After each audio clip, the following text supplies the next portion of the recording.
Good morning বন্ধুরা, কেমন আছো তোমরা সবাই? আশা করি সবাই ভালো আছো, আমিও ভালো আছি। তো welcome back to my channel.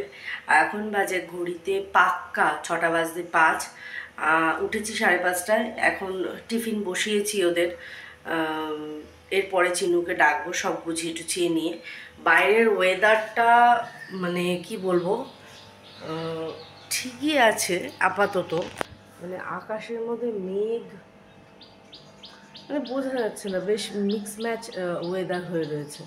আর এখানটা দেখো তেল ছিটেছে আর হয়ে যাচ্ছে, মানে পরিষ্কার পড়েছে। যাই হোক, সেখান থেকে গরম বেলা বাড়ছে, নর্মালি আবার গরমও বাড়ছে।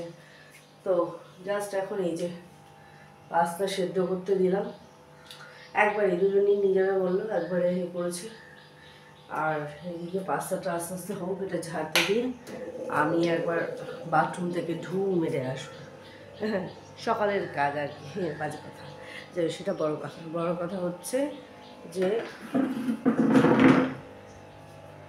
পাস্তাটা বানিয়ে নিয়ে চিনুকে তারপরে ডাকবো। এখন তো একদম 6:05, অনেকটা টাইম আছে। গাড়ি আস্তে আস্তে 6:45। ঠিক আছে, তো চলো বানিয়ে নিই পাস্তাটা, তারপর তোমাদের সাথে কথা বলছি।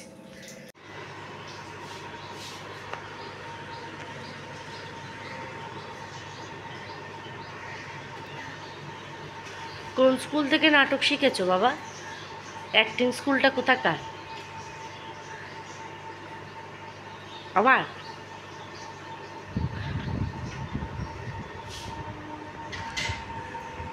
সেই সকালবেলার পর এখন আমি আসলাম সামনে। স্নান হয়ে গেছে, বাড়ির সব কাজও কমপ্লিট করে ফেলেছে বন্দনাদি।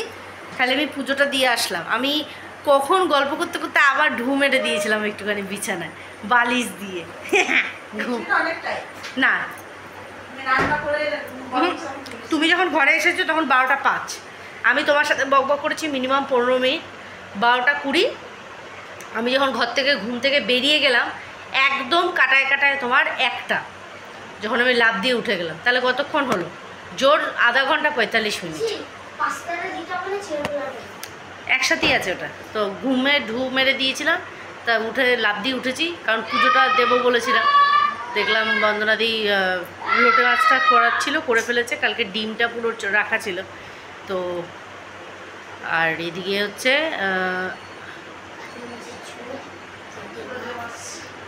লোটে মাছটা করলো, করে নিয়ে তারপরে কুমড়ো আলু ভাতে দিয়েছে মনে হয়। ভাত যা না, চানটা করে আয়। উচ্ছে দিয়েছ আবার?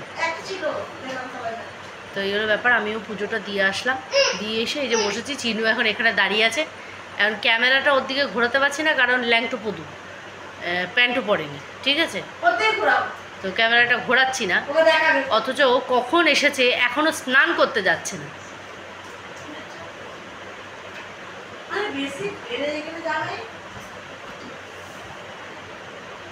বন্ধ করে আমি জবাবটা দিচ্ছি।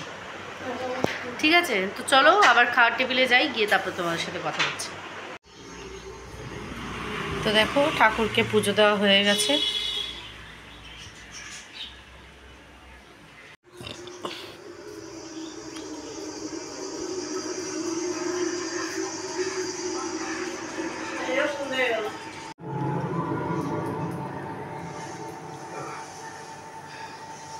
আমার চিবানোতে মাহি, খাওয়া প্রায় কমপ্লিট। তো গুড ইভিনিং বন্ধুরা, জাস্ট এখন সন্ধে দিয়ে জাস্ট আসলাম। এক সেকেন্ড, ক্যামেরাটা মনে হয় লাগছে। তো জাস্ট সন্ধে মানে গা ধুলাম, আগে গা ধুয়ে সন্ধে দিয়ে মানে এসে জাস্ট একটু বসলাম। এত গরম লাগছে না, মানে টেকা দায় হয়ে গেছে, এত গরম এত গরম। তো সানি উঠে আসলো, বললো মা একটু ফুচকা। অ্যাকচুয়ালি কালকে আমি ফুচকা খেতে গিয়েছিলাম চিনুকে মাঠ থেকে আটতে যাওয়ার সময়। তো ফুচকা খেতে গিয়ে খুচরো ছিল না, তো 30 টাকার জায়গায় উনি 20 টাকা দিয়েছে, 10 টাকা ওখানেই রয়েছে। তাই আমরা ঠিক আছে, তাহলে ছেলে আসবে কালকে, 10 টাকার ফুচকা খেয়ে যাবো। ওই যে শুনেছে, এবার বারবার বলছে মা একটু যাবো ফুচকাটা খেয়ে আসবো। আমি ঠিক আছে যা, ফুচকা খেয়ে আয়। তো বলছে ফুচকা খাবো, আমি ঠিক আছে যা, ফুচকা টুচকা খেয়ে আয় একটুখানি। তো সবে তো হয়তো দোকান খুলেছে, এখন যাওয়াটা ঠিক না, আমি একটু পরে যাই। এই হলো আপাতত আপডেট। বন্দনাদি বেরিয়ে গেছে, অনেকক্ষণ হয়ে গেছে, 1 ঘন্টা হয়ে গেছে। বসেই ছিলাম, বসে একটু মোবাইল ঘাঁটছিলাম, দুটো রিলস আপলোড করলাম এই চ্যানেলে, মানে ওই চ্যানেলে করে টোরে নিয়ে তারপরে এসে বসলাম। এই সময়টা বড্ড মানে ফাঁকা একদম লাগে, কারণ সত্যি এই সময়টা কোনো কাজ থাকে না। সন্ধ্যে দেওয়ার পর এখন বসে আছি, ওরা উঠলে পরে 7টায় বাংলা ম্যাডাম আসবে। অ্যাকচুয়ালি ম্যাডাম মানে আমার বোনই আসে, ওকে বাংলাটা পড়ায়। কারণ চিনুর বাংলার অবস্থা ভীষণ খারাপ ছিল, এখন তো অনেক ইমপ্রুভ করেছে বাংলাটা। তো স্পেশালি খালি বাংলাটা মানে, কারণ স্কুল কি করে যুক্তাক্ষর এইগুলো না একদমই করায় না, ডাইরেক্ট লেখানো শুরু করে দেয়। তো এখন তো অনেক ইমপ্রুভ হয়েছে, পড়তে পারে, রিডিং বলতে পারে, লিখতে পারে খুব সুন্দরভাবে। তো বলতে নেই, আমার বোন যবে থেকে ওকে ধরেছে খুব সুন্দরভাবে ও সেটাকে রপ্ত করছে, ভালো করুন। তো ওই বোন আসবে ওকে বাংলাটা দেখাতে, আর সেকেন্ড হাফে আসবে ওর অন্য দিদিমণি, যে কিনা অন্য যে সাবজেক্টগুলো সেগুলো পড়াবে, কারণ মনডেতে ওর সায়েন্সের এক্সাম আছে। আর তোর কালকে কী আছে? জিওগ্রাফি। সানির আছে জিওগ্রাফি। এই হলো ব্যাপার। চলো পরে আবার কথা বলছি। আমাদের কিন্তু ফুচকা পার্টি হচ্ছে, সানি নিয়ে এসছে ফুচকা, কয়েকটা খাওয়া হয়ে গেল, তারপরে মনে পড়লো ক্যামেরা অন করি। আর সানি নিজের স্কুলের কাজ নিয়ে ব্যস্ত, আর জনু ওখানে বসে আছে, ওকে ফুচকা দেওয়া হয়নি। তুমি কি ফুচকা খাও? বাবা বাবা বাবা বাবা বাবা, না না ফুচকা খায় না।